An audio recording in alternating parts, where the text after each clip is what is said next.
My brother and I have been close since we were kids. Even after we became adults, until he got married, we often spent our weekends together. Years passed since he got married. One day, when I assumed he was living happily, I received a shocking message from him. I'm being accused of an affair I know nothing about, and they're demanding compensation in the divorce court. It seemed that my sincere and earnest brother was being sued by his sister-in-law. I immediately headed to my brother's house. My name is Ava. I'm a 31-year-old woman working as a lawyer. After graduating from law school, I became a lawyer and now work at a prominent firm. I always struggled with studies, so it wasn't an easy journey to get where I am today. Still, I became a lawyer and now live a busy but fulfilling life. Of course, every day is a day of learning, and I think it'll always be. But I have a unique hobby: gaming. I'm what you call a gamer, and when I have time, I play online games with my brother, also a gamer. Samuel, my brother, who's 5 years older, supported me during my college admissions and bar exams. We're still very close. I was forming my career as a lawyer while enjoying games with Samuel. But since he got married last year, we played less frequently. One relaxed weekend at home, Samuel called. Hey, do you have a moment? I need some advice. It was unusual for reliable Samuel to ask for guidance. Though surprised, I listened closely. Lately, my wife's been acting strange. She's out often and sometimes doesn't come home at night. I hope I'm just overthinking. Samuel began talking about his wife, Charlotte. He said she often wasn't home when he returned from work, and sometimes didn't come home at all without notice. I only met Charlotte at their wedding, so I don't know her well. But from our few meetings, she seemed friendly. So I was taken aback. It's not inherently wrong to stay out late or go out, but if it happens too often, it's concerning. If there are relationship issues or infidelity, something has to be done. That's why Samuel consulted me, being a lawyer, about potential solutions. However, from a legal perspective, you can't do anything without evidence. Moreover, involving a lawyer isn't the most peaceful solution, especially without any proof against his wife. Since I didn't have a clear picture of the situation, I decided not to intervene just yet. I totally get why you'd be anxious, I began, but without more details, it's hard to say. There's a chance she might just be out having fun. If you really want to know, our office is partnered with a detective agency. I can introduce you if you like. Right now, there was little I could do. However, if Samuel was truly concerned, I thought it might be best for him to look into it. So I suggested he hires a detective. A detective, huh? Samuel mused. That's an option. I'm swamped with work, so I can't investigate it myself. I'll think it over. Samuel's response was non-committal. Regardless, I sent the detective agency's details to Samuel's computer. Let me know if you decide to hire them. I'll make the necessary arrangements from my end, I reassured. Thanks. Samuel replied with a sigh and ended the call. His demeanor was notably downcast. The situation seemed even graver than I initially thought. Days turned into weeks, and Samuel neither contacted the detective nor reached out to me.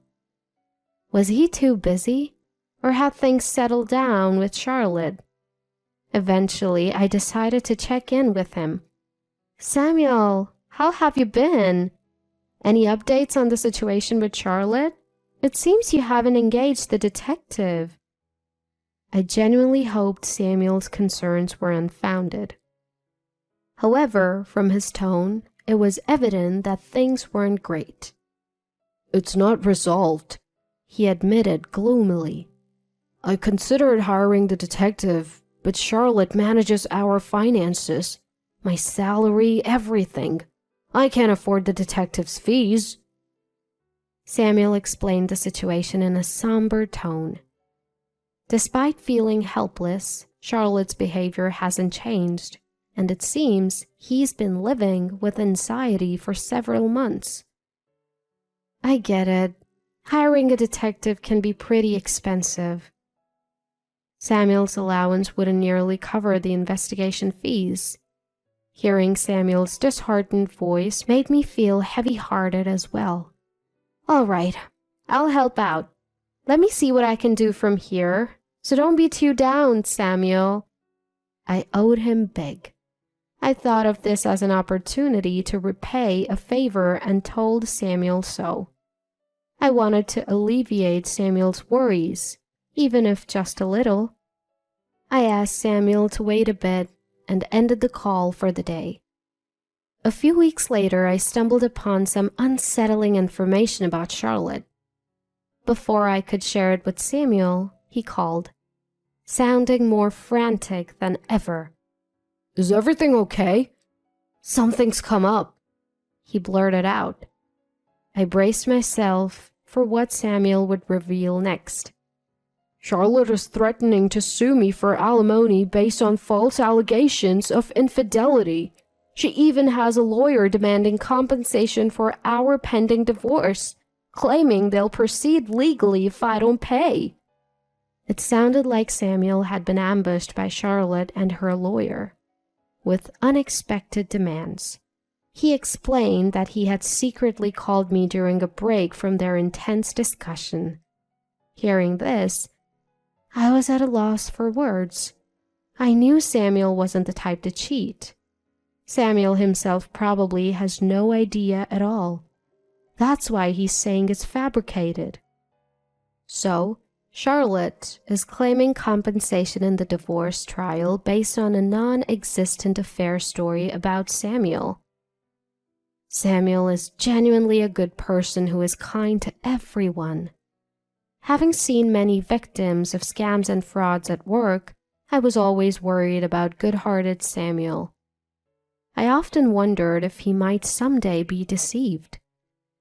But I never imagined this deception would come from his own spouse. "So, what's the situation? What's the other side saying? I mean, Samuel isn't having an affair, so this claim seems far-fetched." Given that he had received a call in the middle of our conversation, it was uncertain when Samuel might be taken back. I needed to learn as much as possible about Samuel's situation in this brief time, so I quickly pressed Samuel for details. He shared that someone had snapped a photo of him during a business meeting with a female colleague, and now they were using it as proof of an affair. In the photo, both of them were dressed professionally, and the location wasn't suggestive in any way. It was clear they were forcibly trying to frame it as evidence of infidelity. There were a few things that struck me as odd at this point, specifically the approach of the opposing lawyer. A lawyer is a professional after all. They wouldn't do anything to harm their client's interests. If it's a case of infidelity, they'll do their utmost to reduce the compensation amount in a divorce trial if their client is the one having the affair. If their client is the victim, the lawyer's job is to claim the maximum compensation. But demanding compensation based on such flimsy evidence was highly suspicious. If they truly studied law, then they're a truly terrible lawyer. If such unreasonable demands were met, anyone could make wild compensation claims. There was no need to accept such an absurd request. As a family, I couldn't stand by and do nothing. "Samuel, I'm coming over right now. Don't answer anything they say until I get there. Just stay put and wait for me." I decided to step in as Samuel's lawyer and talk to Charlotte and her lawyer. From lounging in my casual clothes, I quickly changed into my suit, shifting into work mode. I called a taxi and headed to Samuel's house as fast as I could. Upon arrival, I took a deep breath and rang the doorbell. It was Samuel who answered, and he welcomed me inside. Heading to the living room, I found Charlotte sitting next to an unfamiliar man. This man seemed to be Charlotte's attorney. Both of them looked at me in surprise. "Sister-in-law, it's been a while." I greeted Charlotte briefly and then introduced myself to the man beside her. "Nice to meet you. I'm Ava, an attorney. I'm here today representing Samuel." At my words, both Charlotte and her attorney looked shocked. "What? Ava? A lawyer? You're joking, right?" Charlotte mumbled, exchanging a quick glance with the man beside her. It's understandable that she was taken aback. She had no idea that I practiced law. I had been approached for free consultations and mentioned behind my back, leading to past troubles. As a result, I seldom share my profession with anyone other than close friends and family. Of course, that includes relatives too. Samuel understood my sentiments, so he never mentioned my job to Charlotte. That's probably why she was so surprised to see me step in as a lawyer. Charlotte controlled Samuel's income. He wouldn't have the means to hire a lawyer under normal circumstances. Perhaps she thought Samuel would be defenseless and took this opportunity to make her claims. Silently seated were Charlotte and her attorney. As I was pondering the next move, Charlotte's supposed lawyer spoke up. "I don't care if you're a lawyer or not. Your brother cheated. He should obviously pay compensation, right?" Beside him, Charlotte nodded in agreement. Did they genuinely believe they could win compensation in a divorce case with that? What do you have as evidence of this alleged affair? While I could never believe any tales of Samuel's infidelity, the two kept insisting even after I arrived. Wondering if they had any additional evidence beyond what Samuel shared with me, I pressed the opposing lawyer. "He was having dinner with another woman. That's solid proof. Let's say we'll let it slide for $50,000.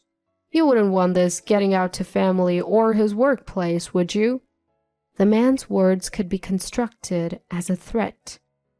I almost chuckled, demanding $50,000 based on such a flimsy accusation. Doesn't he realize how ridiculous he sounds? His bold claims only made me want to laugh more. By this point, my suspicions were nearly confirmed. That this attorney might just be a fake. Despite being a so-called attorney, he had employed what seemed like threats against Samuel. Something that had caught my attention from the start. I initially thought he might just be a corrupt lawyer, but even with a genuine attorney like me present, he kept making statements no real lawyer would utter. Claiming $50,000 compensation based on a mere public meeting is absurd. Just being in a suit in broad daylight in a public place doesn't prove infidelity. To prove adultery, there needs to be direct evidence of actual misconduct. Any attorney would know this. It's a fundamental aspect of the law. If he doesn't even know this, something's off. "I understand your concerns," I began, "but we can't just agree to the payment. Sir, could you provide your attorney license number and your full name? If you could also provide the name of your firm, I'll get in touch to set up another meeting." I pressed the opposing lawyer for his credentials. As expected, he began to falter. "I can't quite remember my license number right now. I must have forgotten. Please contact my wife for appointments." Forgetting one's own attorney license number? That's unimaginable for a real attorney. It's clear he's trying to deflect and quickly exit the situation. You can't say it, can you? Because you're not a real lawyer. I hit the nail on the head. I thought he would admit it now, but he defiantly countered. What are you talking about? That's absurd. I could sue you for defamation. If he could, I wished he would. I couldn't help but burst out laughing. If you're genuine, then tell me. A trustworthy attorney wouldn't hide their identity. And a real attorney wouldn't threaten to sue over such a minor issue. I replied with a smirk, leaving him speechless. The tables seemed to have turned. Both Charlotte and the imposter attorney looked defeated. Now, the ball was in my court. Mr. Fake Attorney, aren't you actually Logan, sister-in-law's former classmate? You work in sales, don't you? Hearing this, the two of them looked up in shock. Samuel, who had been quietly watching the exchange beside me, looked at me in surprise. You're not an attorney. Your sister-in-law's affair partner. It wasn't Samuel having the affair. It was you two, wasn't it? Am I right, Charlotte? Everyone in the room was taken aback by my revelations. The sudden appearance of an attorney who knew everything must have been startling. I had been consulted by Samuel, and after learning he couldn't afford to investigate, I took matters into my own hands. I couldn't stand seeing Samuel so distressed. An investigation revealed Charlotte's affair. I had been informed of every detail about the man she was seeing, including his identity. When I arrived at the house and saw Charlotte with the man next door, I was equally taken aback. Turns out, the man who claimed to be Charlotte's lawyer was actually her affair partner. I had done my homework. I let them know I had plenty of evidence of Charlotte's affair and reminded them that Charlotte and her partner would be the ones paying compensation. So, are you still planning to claim compensation from Samuel? Upon hearing my question, both Charlotte and Logan silently shook their heads. I'm so sorry. I never meant for any of this to happen. Please forgive me. Perhaps realizing she would be the one paying, Charlotte's tone shifted to remorseful and apologetic. Logan, seeing Charlotte's demeanor, gave a slight nod of his head. Charlotte then began to talk about the fake affair. It seemed Logan had expressed his wish to marry her, and she had felt the same way.